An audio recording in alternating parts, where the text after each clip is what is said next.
ఓ రోజు తన తలపై రంగురంగుల టోపీల బుట్టను పెట్టుకుని "వీలు బాబు టోపీలు" అని అమ్ముతూ తిరుగుతూ ఉన్నాడు. అది వేసవి కాలం కనిపించిన ఒక పెద్ద చెట్టు కింద బుట్ట ఉంచి కాసేపు నిద్రపోయాడు. చెట్టుపై నివసిస్తున్న కోతుల గుంపు రంగురంగుల టోపీల్ని చూడగానే ఆనందంతో దిగి వచ్చాయి. ఒక్కొక్కటి బుట్టలోంచి టోపీలు తీసుకొని తమ తలపై పెట్టుకున్నాయి. ఆడుకుంటూ నవ్వుకుంటూ మళ్ళీ చెట్టుపైకి ఎక్కి కూర్చున్నాయి. కొంతసేపటికి టోపీలు అమ్మేవాడు లేచాడు. బుట్ట ఖాళీగా కనిపించగానే ఒక్కసారి భయం వేసింది. పైకి చూశాడు.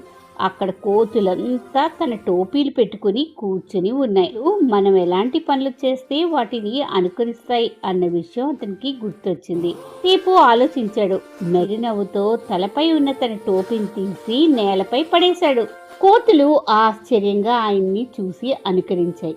వెంటనే అవి కూడా ఒక్కొక్కటిగా వాటి టోపీల్ని తీసి నేలపై పడేశాయి. టోపీలన్నీ బుట్టలో పెట్టి చెట్టుపై కోతుల్ని చూసి మృదువుగా ఇలా అన్నాడు: "ధన్యవాదాలు కోతుల్లారా, మీరే నాకు మళ్ళీ గుర్తు చేశారు. కోపానికన్నా తొందరపాటు కన్నా ముందుగా ఆలోచన ఎంతో ముఖ్యమని." తిరిగి తన